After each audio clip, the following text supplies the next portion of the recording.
Welcome. My name is Allison Edwards, and I'm the Project Director for the Religion and the Arts Research Initiative at the Center for the Study of World Religions. We're honored today to host a program of devotional Turkish music in partnership with the Center for Middle Eastern Studies, the Music Study Group, the Music Department, and the Archive of World Music. Thank you for coming to this special performance. Excuse me. For the past 5 years, the Religion and Arts Research Initiative has developed a constellation of research projects involving religion, the arts, and museums. Each is meant to be one dimension of a wider, long-term project culminating in the design of a conceptual museum of religions. This ideal museum is envisioned as a new kind of institution, one not limited to the display of objects. It is a place for theater, music, dance, film, debate, and symposia. The mission of such a museum is to foster increased understanding of the diversity and richness of the world's religions. The opportunity to co-sponsor tonight's program was brought to us by Virginia Danielson, a member of the Religion and Arts Research Initiative's Faculty Advisory Council, and one of 3 extraordinary speakers who will make introductory remarks for this evening's performance. Their remarks are meant to convey some of the deeper meanings of the religious art form, as well as the gravity of this performance of sacred music. This is probably a good time to remind you all to double-check that your cell phones and beepers are turned off, since we all know sometimes they turn themselves back on. Thank you. It is my pleasure tonight to introduce Dr. Danielson, who will introduce our esteemed guest speakers, Professors Ali Hassani, Jamal Kafadar, who will in turn contextualize and introduce tonight's program, and our special guests. Virginia Danielson is the Richard F. French Librarian of the Loeb Music Library at Harvard University. She is the author of the award-winning monograph, The Voice of Egypt, Kulthum, Arabic Song and Egyptian Society in the 20th Century, and the co-editor of the Middle East, Volume 6 of the Garland Encyclopedia of World Music.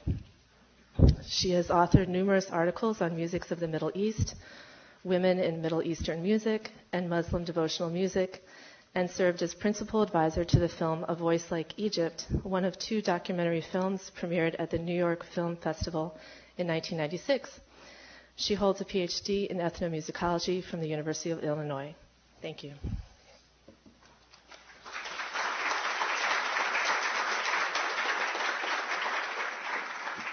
We've had the most wonderful collaborative week here, and I want to thank Allison, first of all, for being a great partner. Some of you know that during the week we brought in the Savaşes and their colleagues Nilgün Dorsoz and our local colleague Beth Cohen.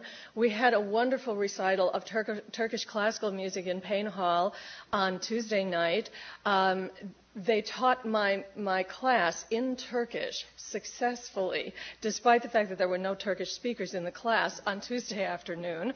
And on Wednesday night, they coached a dozen student musicians, some of whom have never played Turkish music, and I've had email from them all day telling me what a wonderful experience it was. So I thank the music department, the music library, the Center for Middle Eastern Studies, Allison Edwards for being terrific partners, and most of all, Altan Güzey, who has been a great friend of the music library, who has helped us build an audio studio, has given us probably the largest collection of Ottoman classical music in this country, possibly anywhere on earth, who has helped us with a postdoctoral fellow in Turkish music and has really launched our programs in the study of Turkish music here at Harvard. And I'm glad to say he's here tonight, and I thank him a lot. And not least of all for bringing these musicians to our attention the first time and back to us this time. Before I go on to talk about my other colleagues, I have the unexpected pleasure of introducing to you Harold Hagopian, who is the founder and proprietor of Traditional Crossroads Records, and he has come from New York tonight for a very special reason. Reha and Selma's larger musical group, whose name is Lalazar, has won a very important recording industry award, and Harold's going to present it to them now.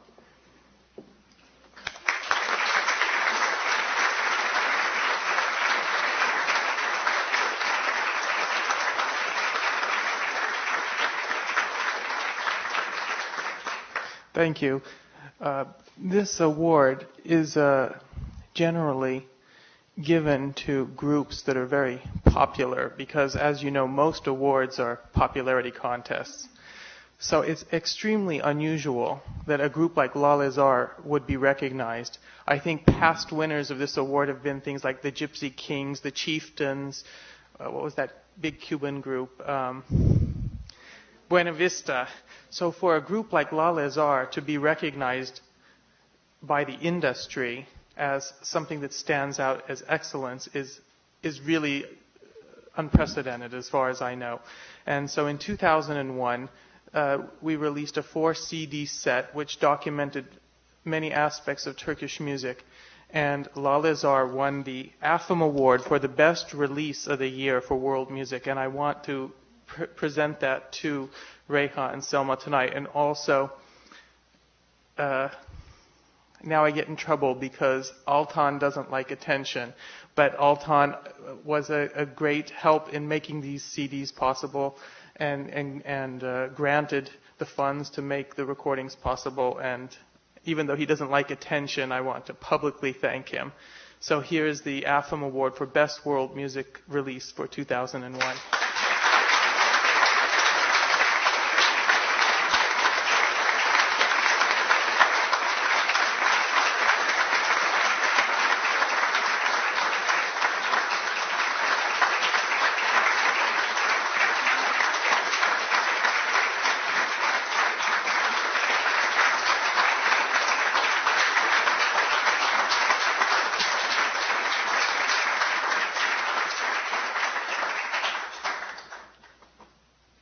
I'm going to take the opportunity to plug the record.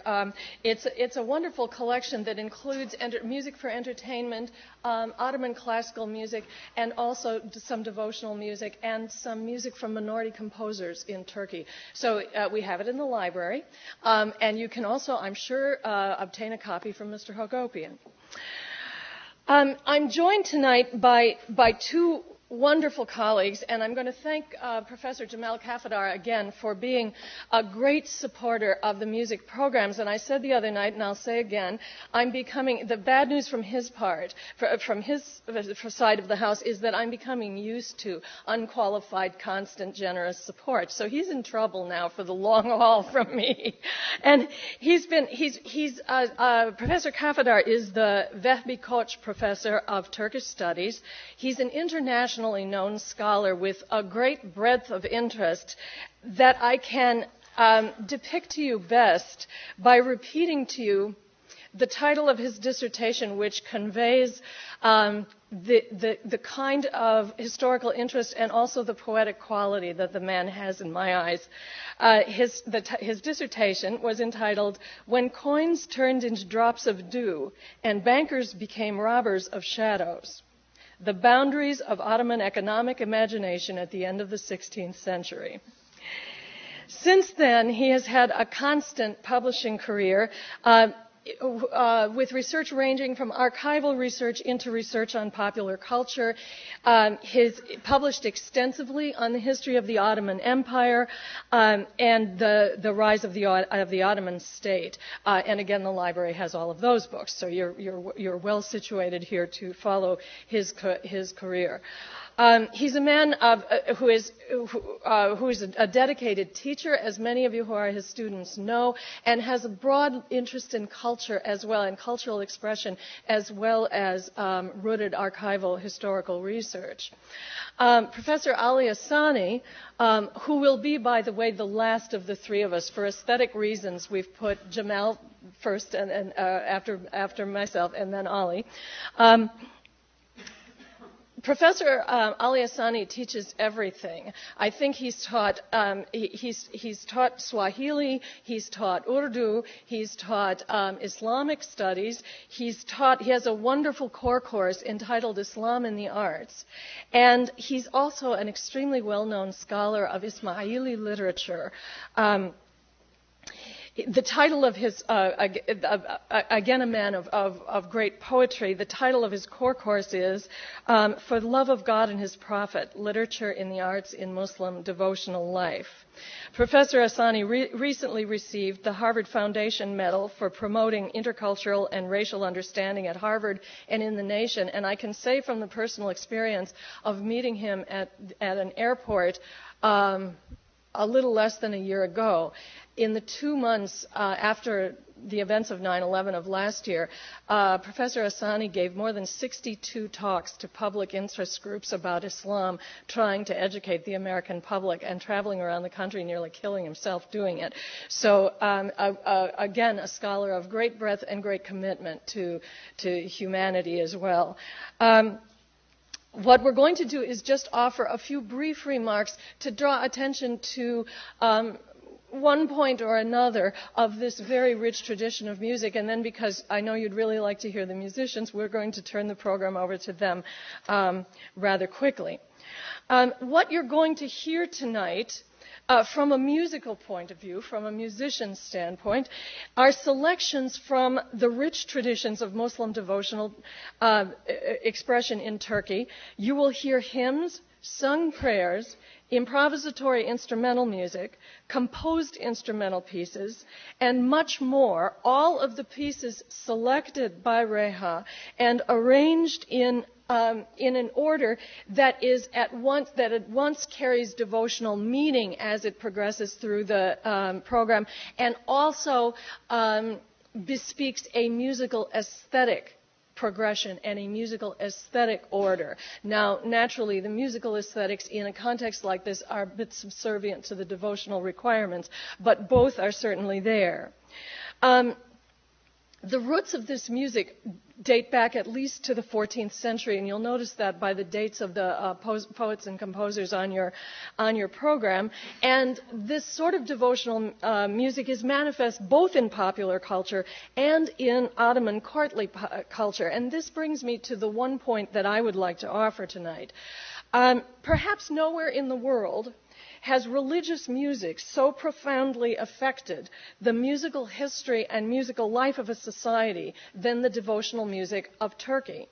Musicians and composers, particularly from the Mevlevi Sufi order or Tariqa, moved into Ottoman courts, where they served the courts as musicians to the court.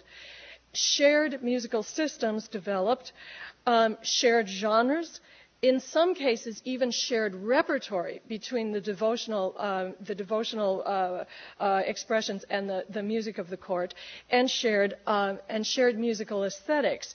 And in this way, the devotional music of Turkey has profoundly affected what we think of now as Turkish music. When we teach Turkish classical music, the systems of Turkish music, it has been profoundly affected over time by the devotional music, which means that you are not sitting in an event that is highly particularistic, but rather it's highly general and very well known and shared in the minds of Turkish listeners. I'd like to offer you a comparison. If we looked in European culture, we would find, for example, Johann Sebastian Bach as a church musician who developed in his work as a church musician musical systems and aesthetics that certainly profoundly affected Baroque music and Western classical music, but that's one man in one life. Similarly, we could look at the Renaissance musicians of the church, in which case the church was a major patron for musicians in Europe. But again, we would be looking at maybe 75 to 100 years. In this case, we're looking at hundreds, 500-600 years, in which this interplay of devotional and classical was going on and really forming much of Turkish musical culture, and it's extremely important and very unusual in that respect. Now, Reha has asked me to tell you. I have to wait a minute. I'm going to do that last. I'm sorry. I want to tell you that you're hearing some very special instruments tonight as well. Reha is playing the kanun or plucked zither. Of course, Selma is singing. Nilgun Dorsos is playing a pair of drums called kudum, and Beth is playing a frame drum, a large frame drum called a daira. And I want to tell you tonight that the kudum and the daira are handmade instruments made by Reha's brother, who revolutionized instrument making in 20th century Turkey by making these percussion instruments tunable. And if I don't know if Nilgun can pick up one of the kudums so you can see the tuning devices on the side, which are extremely unusual in these instruments. These are very, very, very beautiful drums. They're beautiful to look at. They're beautiful to hear. And Reha and Selma and Altan Bey have given them to Harvard University today. So we will keep them in the music department in the early instrument room and make them available for students and teachers from now on.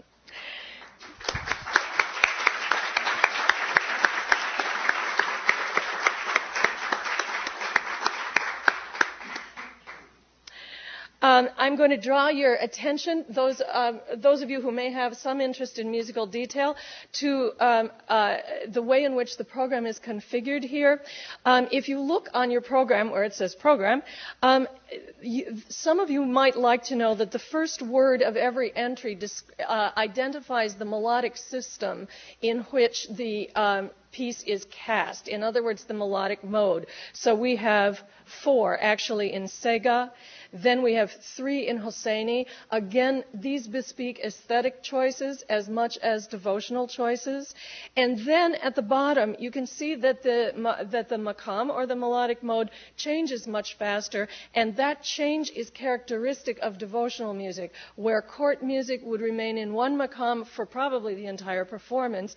Part of the drama of devotional music is to move, and you'll hear the nature of the melodies change as that goes on. Finally, Reha has asked me to tell you that what he's playing is what he would call tekke music, or in other words, it's the kind of music that one would find in Sufi establishments, in Sufi lodges, not the kind of music that you would hear if you entered a mosque. And he has asked me to play a tape which he brought of 2 examples of what he would call mosque music, and we'd call in English first the Muslim call to prayer, and secondly, Quranic recitation, both of which are informed by the same musical practices that inform this performance, the maqam system, and they use the same musical system, but we would not call them music.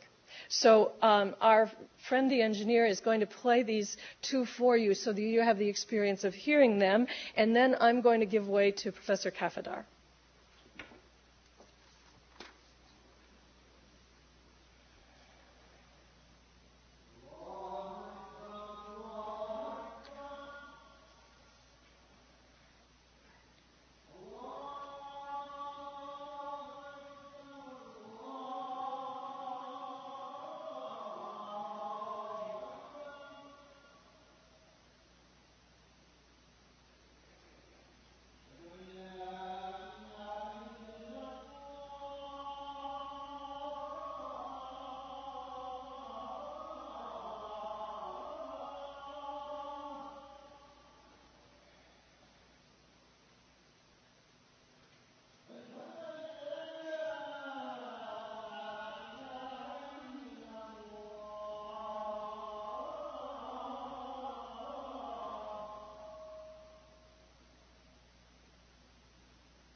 I should tell you that the caller was Bekir Sitki Sezgin, and the Quran reciter will be Kani Karaca.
Professor Kafner.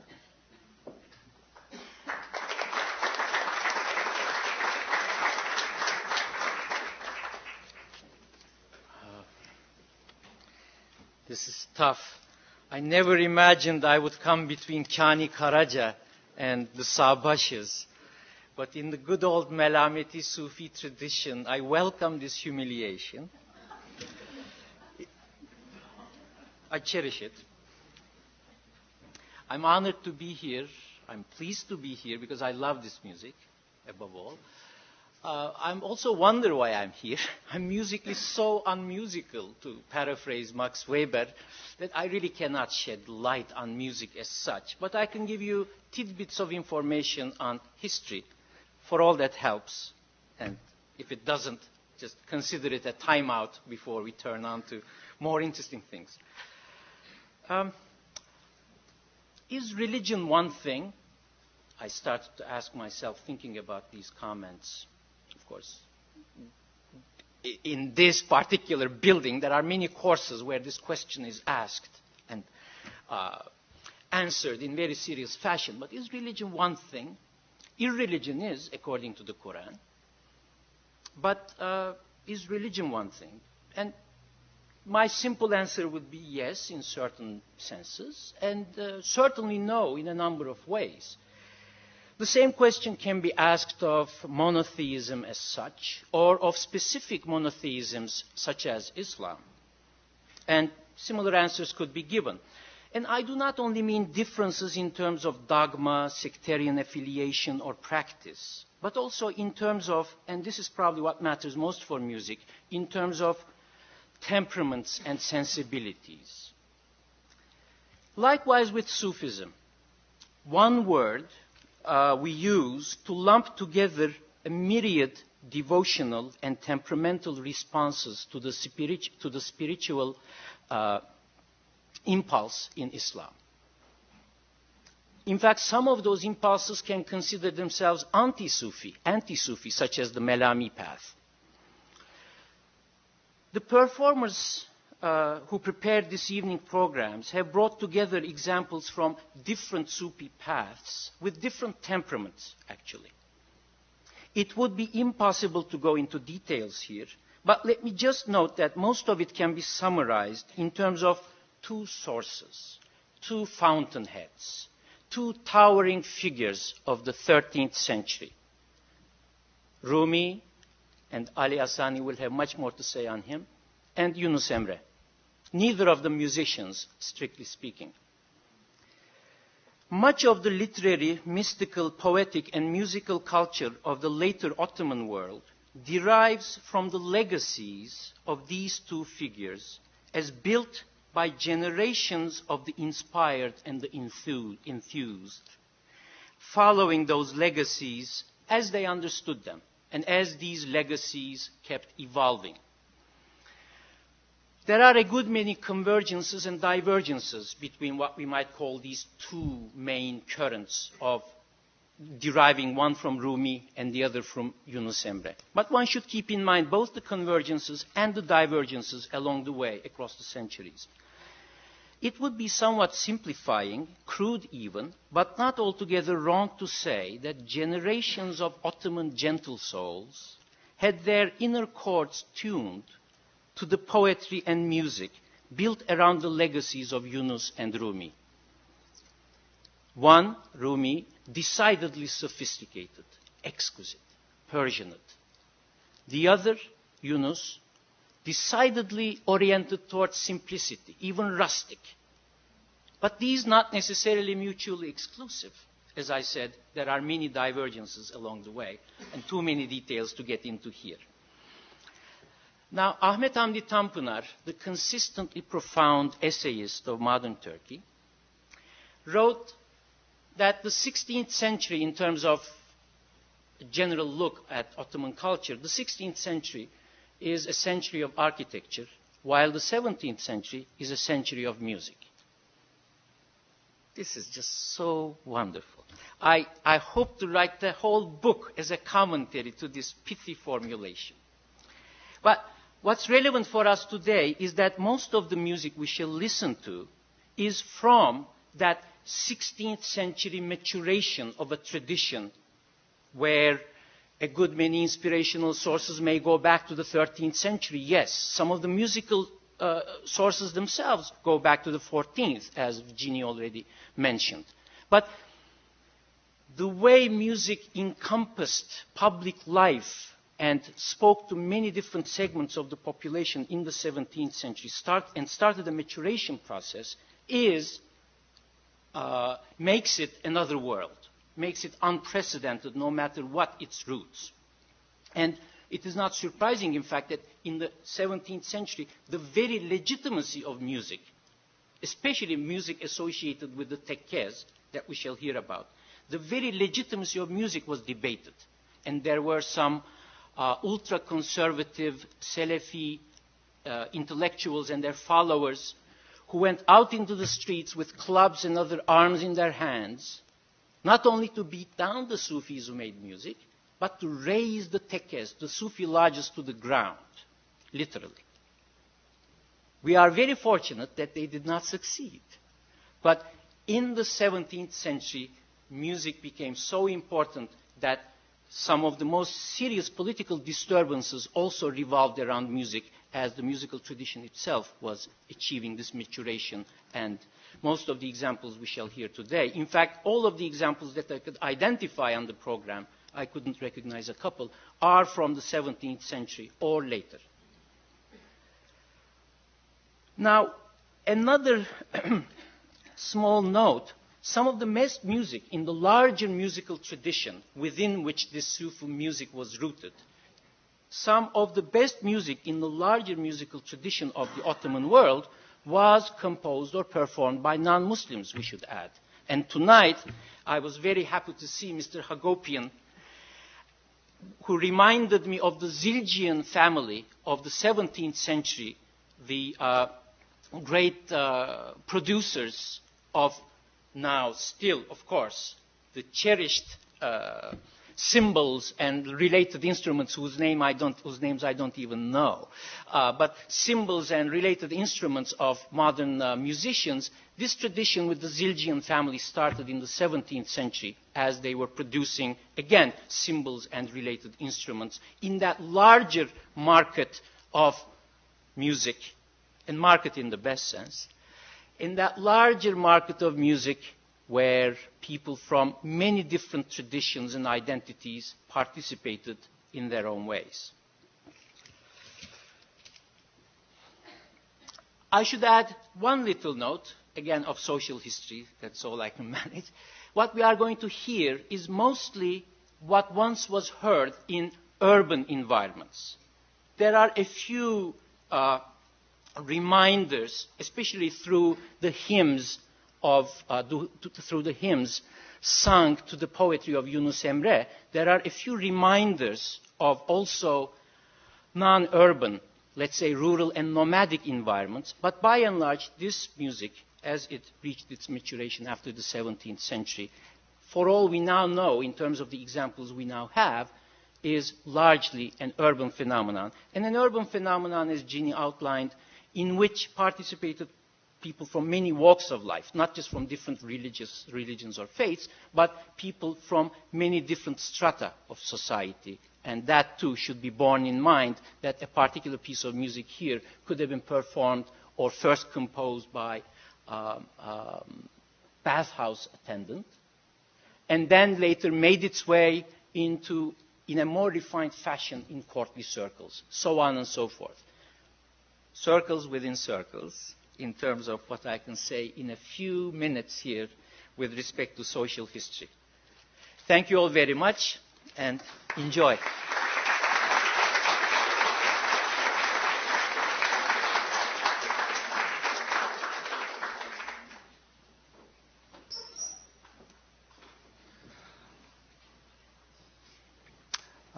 First of all, I want to say, like Jamal, I am very honored that I'm here. I'm not an ethnomusicologist, so I cannot talk about the music, but I love to listen to music. So I think I'm happy to be here, especially this type of music.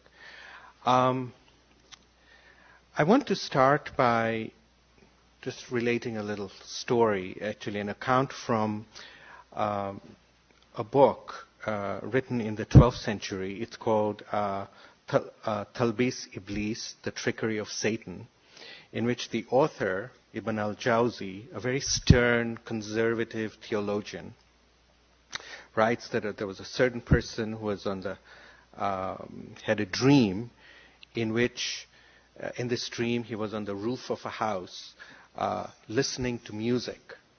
And he got so overcome by the beauty of this music that he wanted to throw himself off the roof of this house. And then this man in this dream, he's seeing all of this in a dream, sees that there is this figure, a satanic type of figure on this roof, who is in fact encouraging the performance of this music. And then it turns out that the satanic figure is in fact a manifestation of Satan himself. And he addresses the person who's having this dream that music and dance are one way in which I, meaning the devil, infiltrate humanity. Now, stories like these are abundant in certain types of Muslim religious literature, showing some sort of discomfort within certain interpretations of Islam about the role of music. And we saw some of this in more contemporary history, for example, under the Taliban. At the same time, we have to remember that there are counter or opposing movements within Islam that have in fact said that music and listening to music is an essential part of the Islamic religious experience. So we have within the Islamic tradition itself a controversy about whether music belongs in the realm of religion and religious experience or whether it doesn't. And some of it even comes down to defining what is in fact music. So some people would say Quran recitation is not really music, so that's okay to hear. And others would say, well, of course that's music. So it depends on how you define what's music. In any case, among the mystics, the Sufis, again, this umbrella term that encompasses myriads of different groups, music is seen as an essential expression of religiosity. One cannot think about the religious life without music. It's so intrinsic. And as we well know, that notwithstanding all the oppositions from conservative groups, this musical tradition within religious circles within Islam has survived for many, many centuries and continues to survive till our day. In the context of Turkey, as Jamal already mentioned, one of the towering figures, the towering champion of music and dance and the religious life was Jalaluddin Rumi.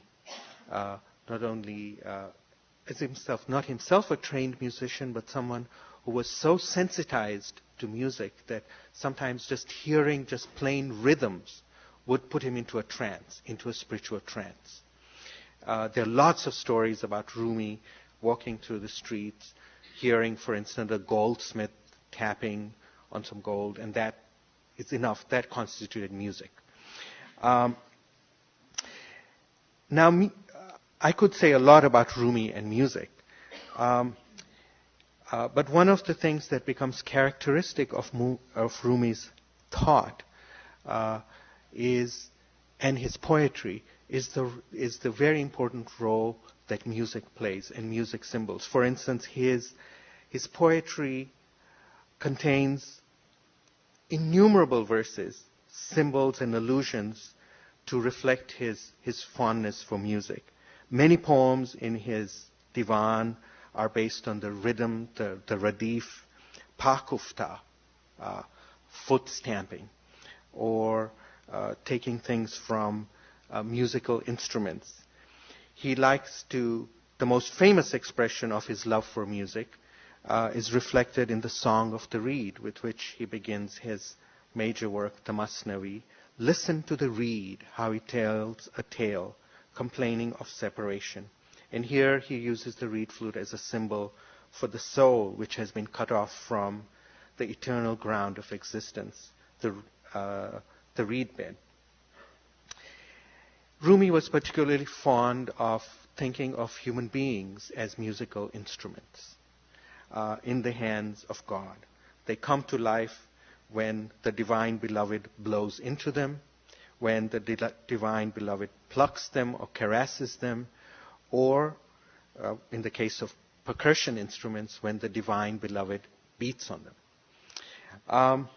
Now, how does Rumi explain his passion for music? And it's interesting, he talks about his passion for music and the impact that it has on him, and really not only for himself personally, but for humanity as a whole, by referring to an event that is mentioned in the Quran, when God addressed the yet uncreated creation with the words, "Alastu bi Rabbikum, am I not your Lord?" And creation replied, Bala Shahidna, yes, we witness it. This event, interpreted by Rumi and many Sufis as the establishment of a primordial covenant between God and humanity, dominates the conscience of Islamic mysticism. It is the mode of perfect existence, and for Rumi, music reminds one of this primordial event, this event that took place in pre-eternity, the day when angelic praises were heard. So when we hear music, it reawakens the soul, which has been plunged into the sleep of heedlessness by creation, by the material world. He says that at one point, we are all part of Adam and heard those melodies in paradise. Though water and clay have covered us with doubt, we still remember something of those sounds. Hence it is that the sama, that's the music, is the food of the lovers, for within it they find the image of the meeting with the beloved. All right, and of course here the sense of meeting God. He carries this explanation further, alluding again to these events on the day of the primordial covenant, when he sees the process of creation itself as a great cosmic dance, in which all created beings, peacefully sleeping in the tranquility of non-existence, hear the divine call, "Am I not your Lord?" And everything rushes into existence, into an ecstatic dance. A call reached not being said, "Yes, I shall put my foot on the other side," fresh and green and joyful. It heard a lust, the call from God. It came forth running and intoxicated. It was not being, and it became being, manifest in tulips and willows and sweet basil. And even after its moment of actualization, all souls in creation are still profoundly affected by music. And I think this explains, Rumi's way of looking at it and explaining why music has such an impact on human beings. In fact, had tremendous impact in Turkish society. And it explains why, notwithstanding all the opposition and people trying to put an end to this music, people could say, yes, what Rumi is talking about from an experiential point of view rings true to their own experiences as Muslim. I will just end with another story, since I began with the story. It's a story about how, again, a very stern, conservative Muslim criticized Rumi for saying that music was the creaking of the doors of paradise, because he said music comes from paradise. And so one of Rumi's disciples went to him and said, "Oh, this theologian is criticizing you for saying this." And Rumi said, the theologian had in fact said, "Well, if music is the creaking of the doors of paradise, how come it has no effect on me?" And Rumi's response to it was, well, he hears the doors of paradise closing. I hear the doors of paradise opening when I hear music. Thank you.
Esselatu ve selamu aleyke ya Resulallah.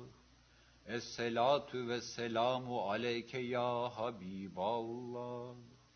Esselatu ve selamu aleyke ya seyyiden evveline vel ahirin.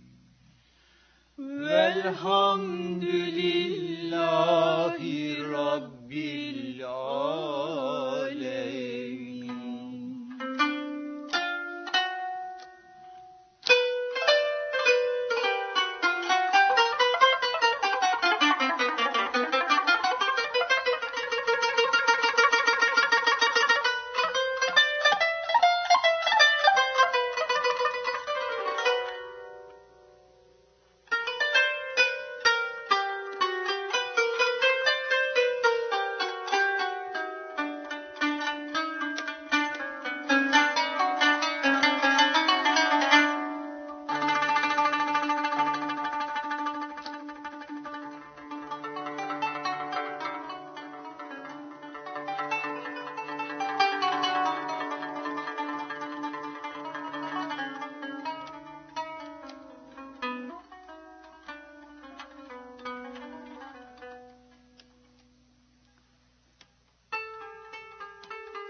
الحر بعد الكور اللهم إني أعوذ بك من الحر بعد الكور اللهم إني أعوذ بك من الحر بعد الكور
birden dilinden dur döker, dertlilere derman olur.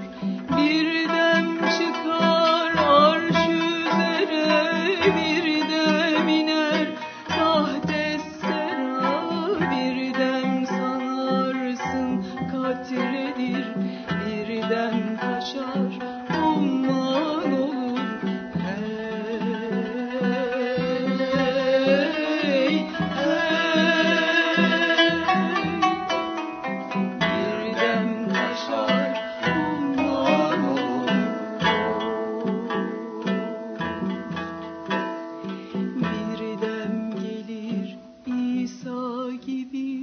Ölmüşleri diri kılar, birdem girer kibrevine, Firavun ile Haman olur.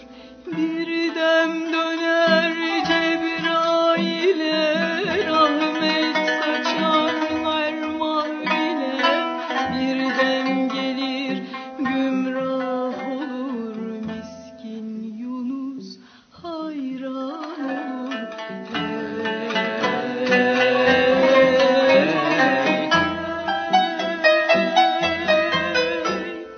Miskin Yunus hayran olur dost.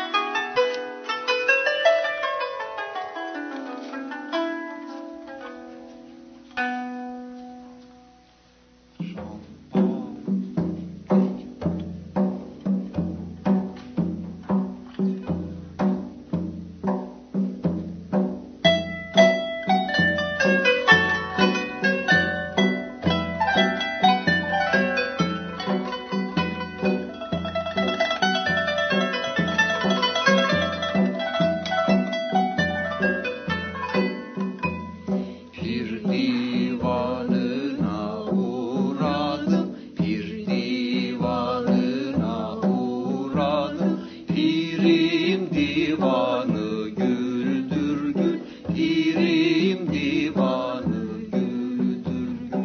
Oturmuş köşk sarayına, oturmuş köşk sarayına, tahtı revanı güldür gül, tahtı revanı güldür gül.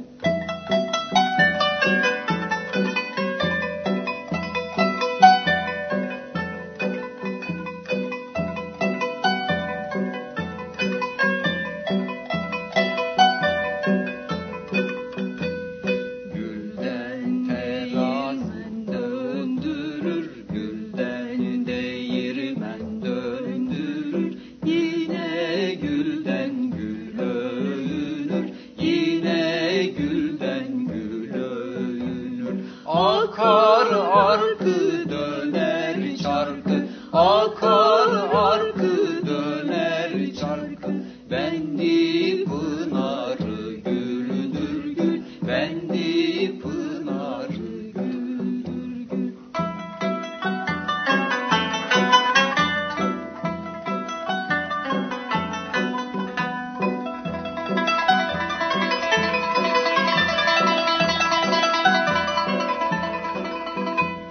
Gülden terazi tutarlar, gülden terazi tutarlar. Gül alırlar, gül satarlar, gül alırlar, gül satarlar. Gül ile gülü tartarlar, gül ile gülü tartarlar. Çarşı pazarı güldür gül, çarşı pazarı güldür gül.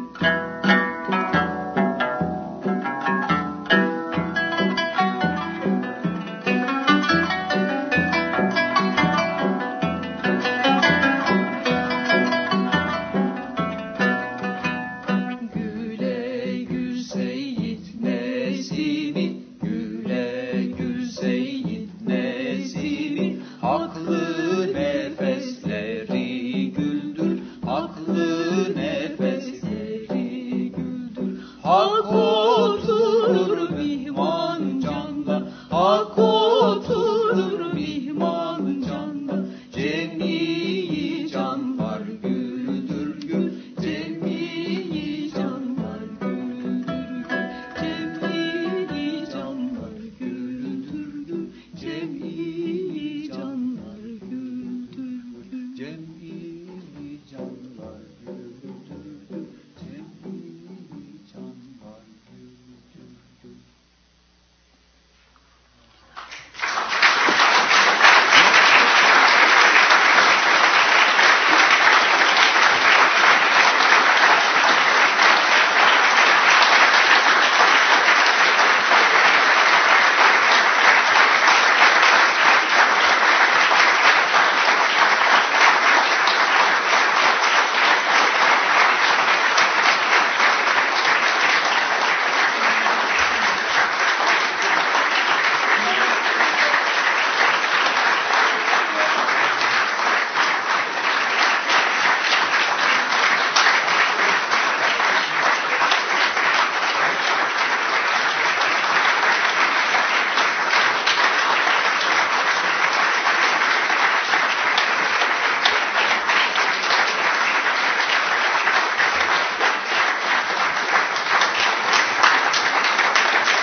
you so much.